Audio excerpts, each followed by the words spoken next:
Je m'appelle Yannick.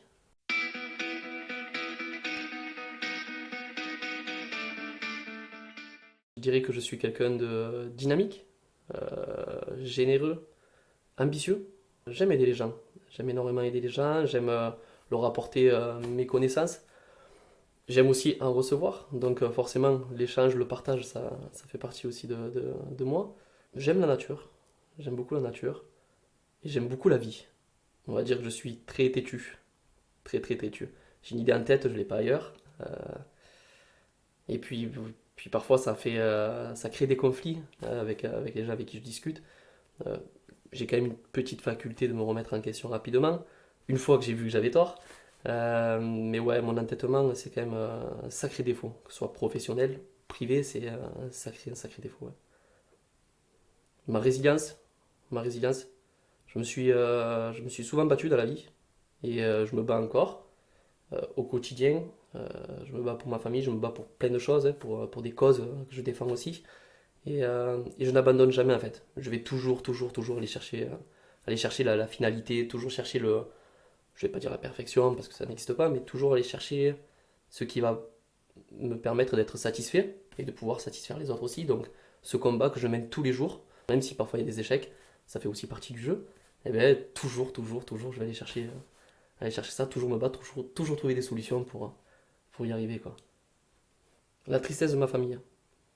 Il y a énormément de choses hein, qui me procurent de la peine dans la vie de tous les jours. Hein. Quand je vois l'état de notre planète, ça me fait énormément de peine. Euh, les guerres dans le monde, ça me fait énormément de peine aussi. La faim dans le monde, il n'y a rien de pire. Mais la tristesse de ma famille, pour être au quotidien avec eux, c'est quelque chose que j'ai vraiment du mal à encaisser. Euh, Surtout mon petit frère et ma petite sœur. Voilà, après le décès de notre mère, ça a été très très compliqué de voir leur tristesse. Ça m'a énormément peiné. La tristesse de ma famille, il n'y a rien de pire. Quoi. Je me suis beaucoup plaint, je me suis beaucoup auto-flagellé en fait, lors de ma dépression, 1 an et demi après le décès de ma mère. Euh, je ressassais en fait constamment que c'était ma faute. Je n'étais pas une bonne personne, qu'en fait si elle était partie, c'était ma faute. Ça a été très compliqué parce que je suis rentré doucement dedans, dans cette routine où on broie du noir quotidiennement, où on n'accepte plus l'aide en fait autour parce qu'on se dit c'est moi, depuis 1 an je gère tout seul donc je vais gérer tout seul.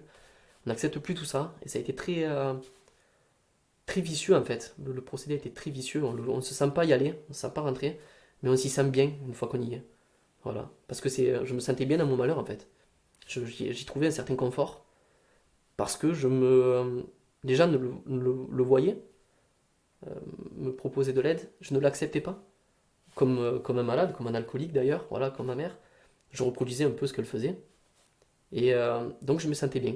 Ça a été des périodes très très compliquées, jusqu'au jour où mes amis en ont eu un peu marre quand même de ne plus me voir, ou alors de m'apercevoir dans des états euh, pas lamentables mais pas loin.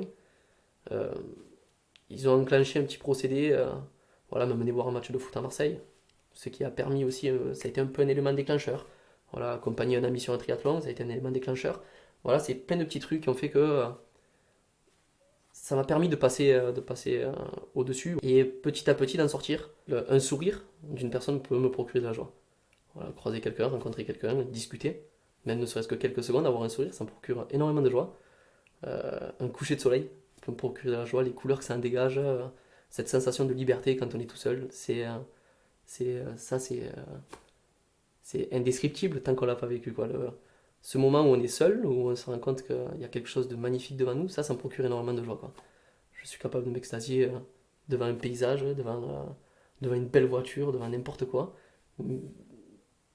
Tout peut m'apporter de la joie. Je fais partie d'une association qui est basée au Crest, qui s'appelle Les Anges de Romane, qui a été créée par la maman de Romane. Romane, elle va faire 20 ans, et elle est atteinte du syndrome de Dravet, qui est une forme d'épilepsie très sévère chez l'enfant. Et, euh, et plus ça avance, et plus ça dégénère.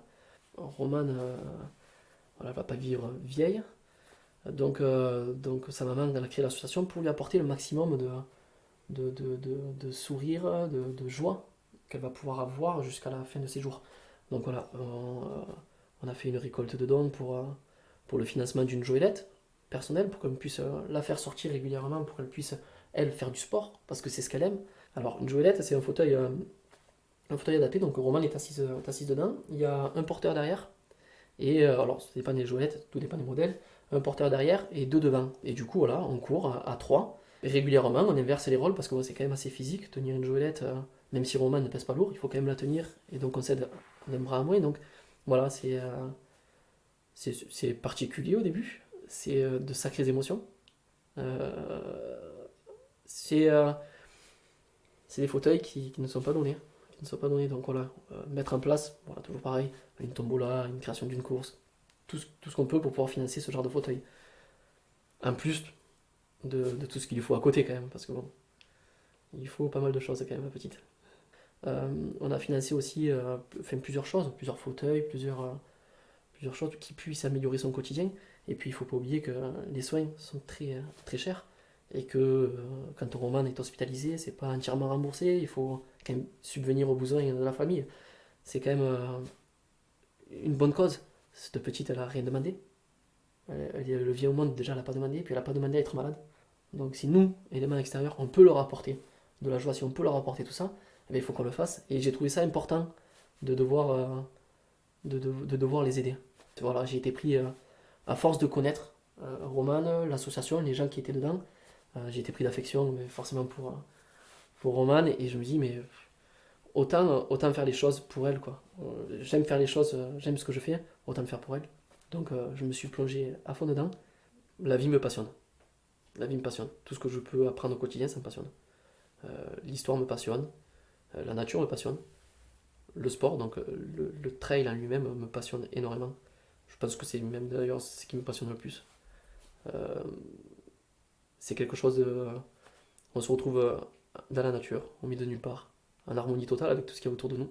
Ça m'a fait découvrir une facette que je ne connaissais pas de moi, quoi. Ce côté euh, compétiteur, ce côté résilient que je n'avais pas par le passé. Ça m'a vraiment beaucoup apporté. Ça m'a permis enfin de mettre un point final à certains mots.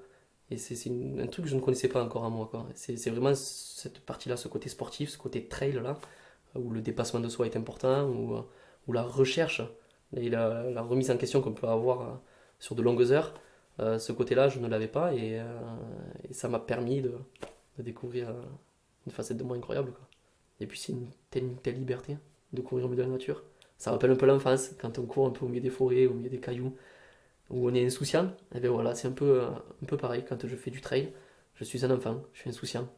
Je cours, je profite, je m'extasie devant n'importe quoi.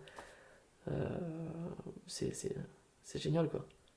Physique, je dirais que je suis quelqu'un qui est très rarement malade. Très rarement malade. Donc physiquement, je suis en bonne santé.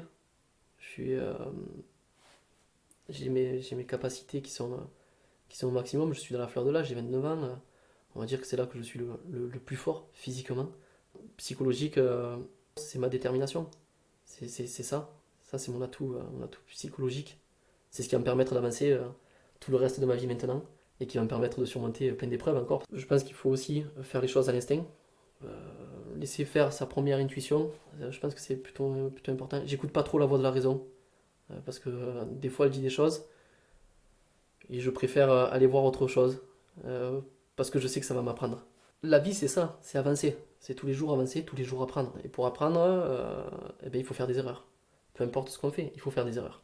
Si on ne fait pas d'erreurs, c'est bien, mais on n'apprend pas. On ne se développe pas, on ne grandit pas. Euh, c'est mon point de vue.